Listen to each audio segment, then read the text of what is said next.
ત્યાર પછી આપણે જે રૂપલક્ષી સાબિતી ભણવાની છે તમારી 25મા નંબરની જે રૂપલક્ષી સાબિતી આપેલી છે તે સમજીએ. એની અંદર તમને 4 આધાર વિધાનો આપેલા છે.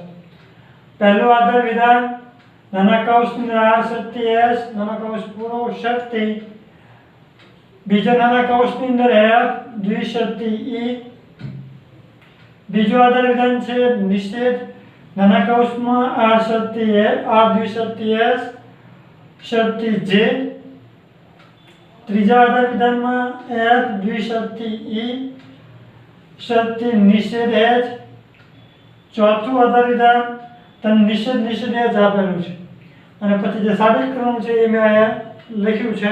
તેથી જે વિકલ્પન g નાના કૌંસની અંદર સમુચ્ચય નિષેધ h આ તમારે ફરજ કરવાનું છે, સાબિત કરવાનું છે. તો 4 આધાર વિધાનો. હવે પાંચમાંથી તમારે એ લાવવાનું છે દીકરી.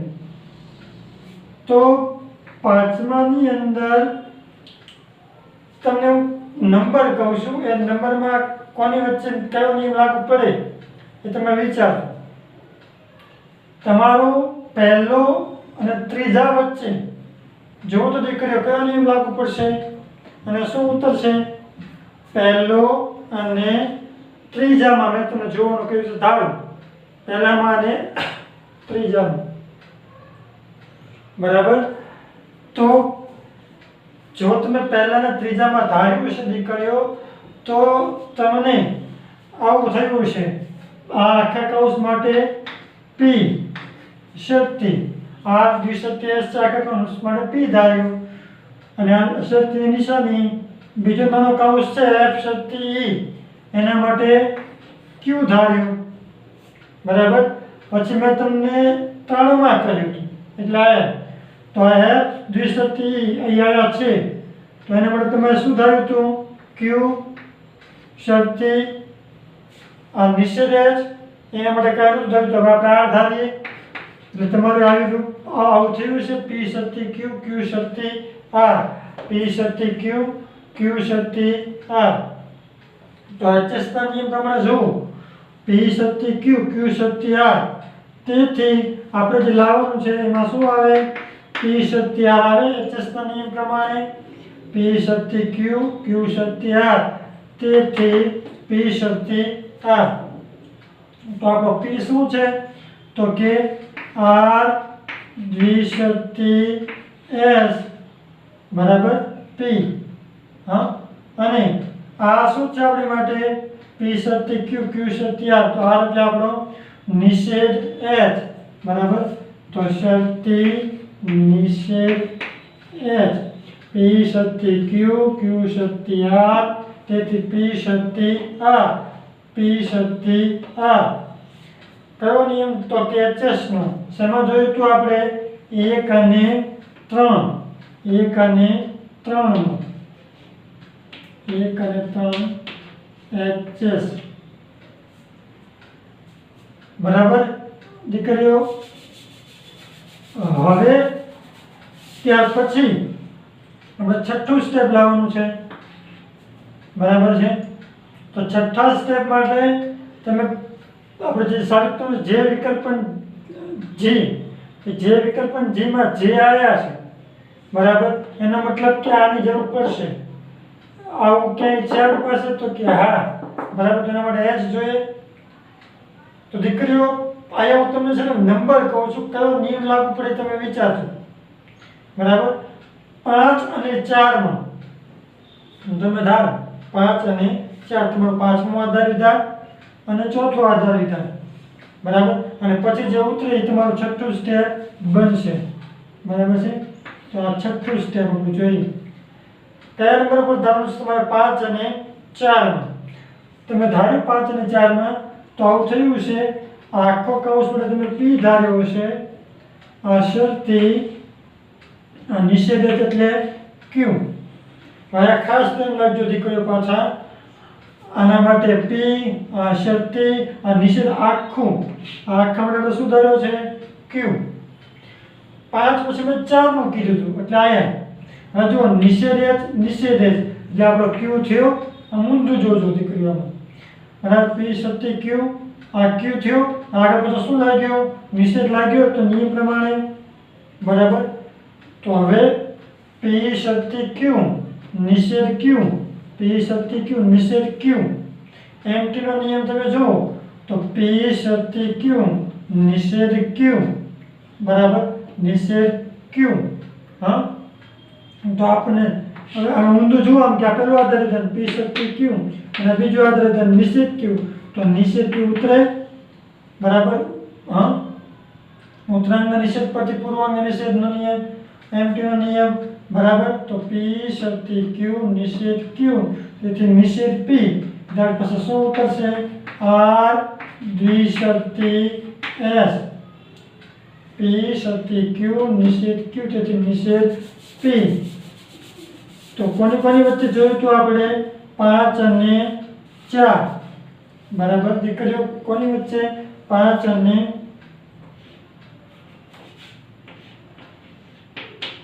4 કયો નિયમ તો કે ટી નો નિયમ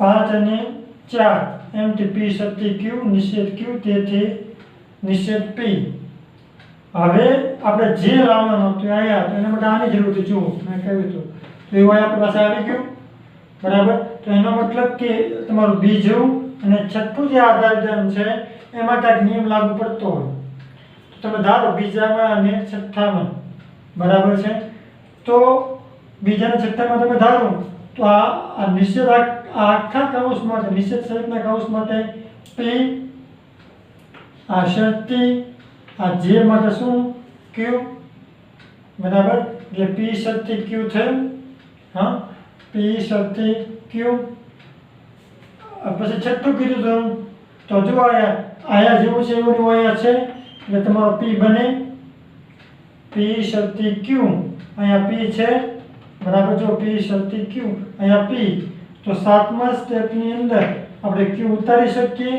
એટલે શું ઉતરે ક્યુ એટલે આપણો જે ઉતરે બરાબર પી સત્ય ક્યુ પી છે ક્યુ કયો નિયમ તો કે એમપી નો નિયમ કોની વચ્ચે જોયો આપણે તો કે 2 અને 6 એમપી બરાબર દીકરીઓ હવે આપણે જે ફરી જે વિકલ્પન જી એમાં જી તો છે પણ જી ક્યાંય આપણને આધાર વિધાનમાં આપેલો જ નથી દીકરીઓ એનો મતલબ કે જીનો શું થયું હશે એડિશન એડ કરેલો છે ઉમેરેલો છે આ જી શેમાં ઉમેરેલો છે તો કે જેમાં તો જે આપણી પાસે કયા નંબર ઉપર છે 7માં બરાબર તો 7નું એડ થાય કે ન થાય બરાબર તો 8મું સ્ટેપ આને માનો કે તમે પી ધારી લો હા તો હવે આપણે આમ લખી શકીએ જી વિકલ્પન જે વિકલ્પન જી પી તેથી પી વિકલ્પન ક્યુ પી તેથી પી વિકલ્પન ક્યુ કયો નિયમ છે એડ નો નિયમ આપણે જે એડ કર્યો શેમાં એડ કર્યો તો કે 7માં બરાબર તો 7નું એડ બરાબર હવે તમે જુઓ તો જે વિકલ્પન જે એ આપણી પાસે આવી ગયું બરાબર હવે શું જોઈએ બીજું આપણે નિષેધ એચ તો નિષેધ એચ આયા છે આપણે જે જોઈએ છે અલગ અલગ છે એને ભેગા કરી શકીએ કંજક્શનના નિયમ પ્રમાણે સમુચ્ચયના નિયમ પ્રમાણે બરાબર તો પહેલા આ છે તો આખા માટે તમે માનો કે દીકરી અહીંયા પી ધારો હા અને બીજો આ છે એના માટે શું ધારો કે ઊંધું જોજો આમાંથી પાછું જેમ અહીંયા આપણે ઊંધું જોયું હતું એમ બરાબર પી ક્યુ તેથી કોંજના નિયમ પ્રમાણે પી સમુચ્ચય ક્યુ આ ઉતરે કે ન ઉતરે બરાબર કંજક્શનનો નિયમ છે પી ક્યુ તેથી પી સમુચ્ચય ક્યુ આ ઊંધું રહેવાનું છે પી ક્યુ તેથી પી સમુચ્ચય ક્યુ એટલે પી જે છે એ શું છે જે વિકલ્પન જી આપણો પી છે સમુચ્ચય બરાબર અને નિષેધ ક્યુ આપણે ક્યુ શું છે નિષેધ h બરાબર। તો કોની કોની વચ્ચે જોયું તો આપણે તો કે 8 અને 4 બરાબર। 8 અને 4 નું કયો નિયમ તો કે કંજક્શન બરાબર। તો હવે આપણે જે સાબિત કરવાનું હતું ફલિત કરવાનું હતું એ ફલિત થઈ જાય છે, સાબિત થાય છે બરાબર। ફલિત વિધાન ફરીથી એકવાર આખું જોજો રૂપલક્ષી સાબિતી। પહેલા આપણે 1 અને 3 ને શું કર્યું વચ્ચે p શક્તિ q q શક્તિ r તેથી p શક્તિ r। ત્યાર પછી આપણે 5 અને 4 નું એન્ટી કર્યું તો ઊંધું જોઈને p શક્તિ q નિષેધ q તેથી નિષેધ p બરાબર। ત્યાર પછી 2 અને 6 નું એમપી કર્યું તો આપણે p શક્તિ q p બરાબર p તેથી શું ઉતાર્યું આપણે q ઉતાર્યું। 2 અને 6 નું એમપી। ત્યાર પછી આપણે જે વિકલ્પન g લાવવાનો હતો જે કે રકમમાં જ નહોતો એટલે આધાર વિધાનમાં જ નહોતો એટલે એડ કર્યો બરાબર। તો જે વિકલ્પન g 7 નું શું કર્યું આપણે એડ। ત્યાર પછી આપણે જે સાબિત કરવાનું હતું જે વિકલ્પન g એ આયા હતું અને નિષેધ h એ આયા હતું તો બંનેને આપણે કંજક્શન દ્વારા અને p ધાર્યો અને q ધાર્યો અને તેથી કંજક્શનના નિયમ પ્રમાણે p સમુચ્ચય q આપણે સાબિત કર્યું। 8 અને 4 પરથી કંજક્શન ઉતાર્યું હતું। તો દીકરીઓ આ તમારી 25મા નંબરની રૂપલક્ષી સાબિતી હતી દીકરીઓ। ત્યાર પછીની આપણી આજે ચોથી તમારી જે રૂપલક્ષી સાબિતી શીખવાની છે એ 30મા નંબરની રૂપલક્ષી સાબિતી શીખવાની છે। આપણે અત્યાર સુધી આજના લેક્ચરમાં 3 જોઈ, હવે આપણે ચોથી શીખશું। 30મા નંબરની જે રૂપલક્ષી સાબિતી આપી છે એ ખાસ ધ્યાન રાખીને ભણજો સમજજો બરાબર। અને એની અંદર જે આધાર વિધાનો આપ્યા છે 4 સુધીના તમારા આધાર વિધાનો છે। પહેલું આધાર વિધાન છે જે શક્તિ કે સમુચ્ચય r બરાબર। પછી બીજું આધાર વિધાન છે નિષેધ p શક્તિ કૌંસની અંદર a શક્તિ p। ત્રીજું આધાર વિધાન આપ્યું છે p વિકલ્પ નાના કૌંસમાં જે વિકલ્પ એ નાનો કૌંસ પૂરો અને ચોથું નિષેધ p અને પછી તમને જે ફલિત કરવાનું છે મેં લખ્યું છે કે વિકલ્પન p એ આપણે ફલિત કરવાનું છે, સાબિત કરવાનું છે। તો 4 સુધી તમારે આધાર વિધાનો આપેલા છે। હવે 5મું સ્ટેપ આપણે ઉતારવાનું છે,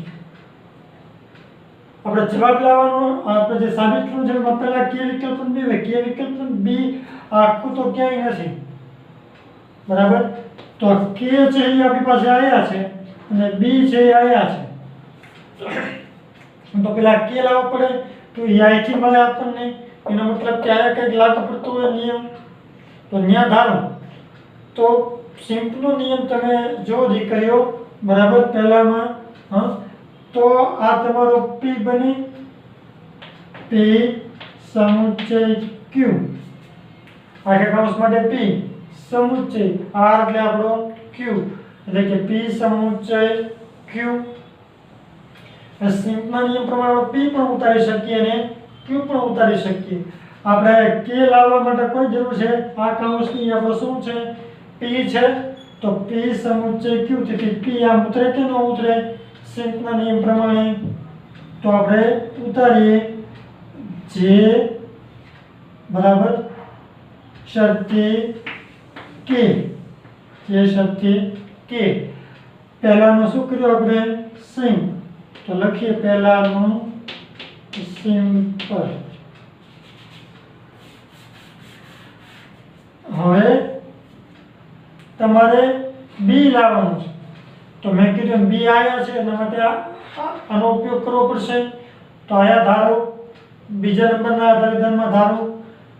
તો માનો કે એની અંદર તમે જોશો દીકરીઓ તો આ નિષેધ p છે બરાબર એ તમારો શું બનશે p બની શક્તિ આખો કૌંસ તમારો શું બનશે q બની। હવે તમારા ચોથાની અંદર જોવું બરાબર ચોથું જે આધાર વિધાન છે એમાં આપણે આ તો લાવવાનું છે એટલે p શક્તિ q અને લાવવાનું છે આપણે q બને એટલે p ખૂટે તો p શેમાં હોવો જોઈએ નિષેધમાં તો આ છે p પી આ નિષેધ પી આખો પી શક્તિ આ આખો ક્યુ. હવે જો તારે નિષેધ પી છે એટલે આપણો પી થયો કે ન થયો? પી શક્તિ ક્યુ આ પી બરાબર. તો આપણે ક્યુ ઉતરે કે ન ઉતરે? હા, તો છઠ્ઠા સ્ટેપની અંદર આપણે પી શક્તિ ક્યુ અહીંયા પી આપેલો છે તે પ્રમાણે આપણે નિયમ પ્રમાણે શું કરી શકીએ? ક્યુ ઉતરે એટલે કે શું ઉતરે છે આપણું? એ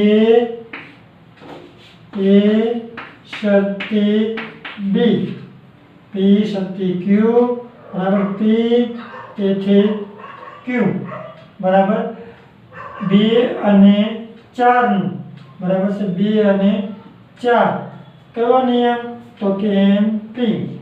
તો 2 4 એમ પી બરાબર.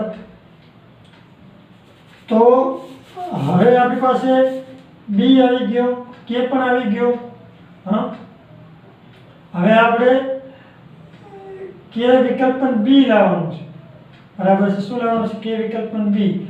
પણ એ પહેલા આપણે કે આયા છે બી આયા છે, એને લાવવા માટે આપણે હજુ એક સ્ટેપ ઉતારવું પડશે. તમારા દીકરીઓ ત્રીજા અને ચોથા નંબરના જે આધાર વિધાનો છે, ત્રીજા અને ચોથા બરાબર છે, એમાં તમે ધારો તો કયો નિયમ લાગુ પડશે? ત્રીજા અને ચોથામાં જોજો બરાબર. તમે ત્રીજા અને ચોથામાં જોયું હશે તો માનો કે આ ત્રીજામાં પી એટલે પી વિકલ્પ આ જે વિકલ્પ કાઉન્સના જે વિકલ્પન એ છે આપણે શું બનશે? ક્યુ બનશે બરાબર. પી વિકલ્પન ક્યુ.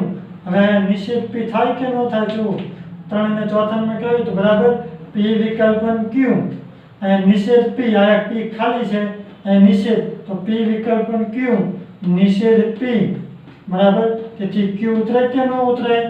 ડીએસ ના નિયમ પ્રમાણે પી વિકલ્પન ક્યુ નિષેધ પી તેથી ક્યુ. એટલે સાતમા સ્ટેપની અંદર આપણે ક્યુ જે ઉતરે એ ક્યુ શું છે? તો કે જે વિકલ્પન એ કોની વચ્ચે? તો કે 3 અને 4 કયો નિયમ? તો કે ડીએસ બરાબર. 3 અને 4 વચ્ચે ડીએસ નો નિયમ પી વિકલ્પન ક્યુ નિષેધ પી તેથી ક્યુ. હવે જો હવે ખાસ સમજો દીકરીઓ આ સ્ટેપ બરાબર. આપણે કે વિકલ્પન બી લાવવાનું છે એટલે કે આવ્યા છે અને બી આવ્યા, એનો મતલબ કે પહેલા આ બે વચ્ચે કંઈક લાગુ પડતું હોય છે. હવે તમે આમાં તમે જુઓ તમને એમ થાય કે એડજસ્ટ થાય પી શક્તિમાં પાછું પી શક્તિ ક્યુ શક્તિ આ નથી તો ધારી આપણે શું થાય બરાબર. હવે માનો કે આ જેને તમે પી ધારો આ શક્તિ કારણ કે આ તો લાવવાનું છે કે અને બી એટલે એમાં જ ધારી આ પી શક્તિ આ કે એટલે આપણો શું બને? ક્યુ. આ જે એટલે આપણો પી આ શક્તિની નિશાની અને કે એટલે આપણો ક્યુ. હવે એ માટે કાંઈ નથી ધાર્યું તો આર શક્તિ બી માટે કાંઈ નથી ધાર્યું એટલે આપણે શું ધારશું? એસ એટલે પી શક્તિ ક્યુ આર શક્તિ એસ થયું. પી શક્તિ ક્યુ આર શક્તિ એસ. હવે આ જે છે જે એને આપણે શું ધારેલો છે? આપણે પી ધારેલો છે તો આ પી બન્યો આપણો બરાબર. વિકલ્પ એ આર આ એ માટે શું ધારેલો છે આપણે? આર. તો એ માટે શું મૂક્યું આપણે? આર. હવે જો તો દીકરી આવું કયા નિયમમાં રૂપ બને છે? પી શક્તિ ક્યુ આર શક્તિ એસ પી વિકલ્પ આર. તેથી શું આવે? તમારો જવાબ આવશે. તો દીકરીઓ તમે સીડીનો નિયમ જુઓ રૂપ એનું બરાબર. તો પી શક્તિ ક્યુ આર શક્તિ એસ પી વિકલ્પન આર તેથી આમ હશે ક્યુ વિકલ્પન એસ. આવું તમને ફરી વિધાન આપ્યું છે. તો હવે આપણે ક્યુ આઠમા સ્ટેપની અંદર ક્યુ મૂકવાનો. ક્યુ એટલે આપણો શું છે? તો કે બરાબર અને એસ એટલે શું છે આપણો? બી. તો કે વિકલ્પન બી પી શક્તિ ક્યુ આર શક્તિ એસ પી વિકલ્પન આર પી વિકલ્પન આર તેથી ક્યુ વિકલ્પન એસ બરાબર. કયો નિયમ? સીડી નો નિયમ. કોની વચ્ચે? કે 5 6 7 બરાબર. તો 5, 6, 7 પરથી CD બરાબર. તો હવે તમારે જે સાબિત કરવાનું હતું કે વિકલ્પન B એ થઈ જાય છે. ફરીથી આખી રૂપરેખા સાબિતી જુદી કર્યો. આપણે સૌથી પહેલા સિમ્પ કર્યું તો આ ધાર્યું તો P સમુચ્ચય Q એનો શું ઉતાર્યો તો P ઉતાર્યો. પછી 2 અને 4 નું MP કર્યું P સતી Q અહીંયા P આપ્યો હતો તો શું ઉતાર્યું આપણે Q ઉતાર્યું. 2 અને 4 નું શું કર્યું તો આપણે MP. ત્યાર પછી 3 અને 4 નું DS કર્યું તો P વિકલ્પન Q અને નિષેધ P છે જે Q ઉતારી 3 અને 4 નું DS કર્યું. ત્યાર પછી 5, 6, 7 નું CD કર્યું P સતી Q R સતી S P વિકલ્પન R Q વિકલ્પન S. તો 5, 6, 7 નું CD કરી આપણે જે સાબિત કરવાનું હતું રૂપરેખા સાબિતી એ સાબિત થાય છે. તો દીકરીઓ તમારે આજનો આ લેક્ચર આપણું તત્વજ્ઞાનનો અહીં પૂરો થાય છે. હોમવર્કની અંદર તમારા 30 સુધીની રૂપરેખા સાબિતીઓ છે એ તમારે ઘરે તમારે પ્રેક્ટિસ કરવાની છે રફ નોટમાં. તો આ સાથે આપણો આજનો લેક્ચર પૂરો કરીએ છીએ. જય માતાજી.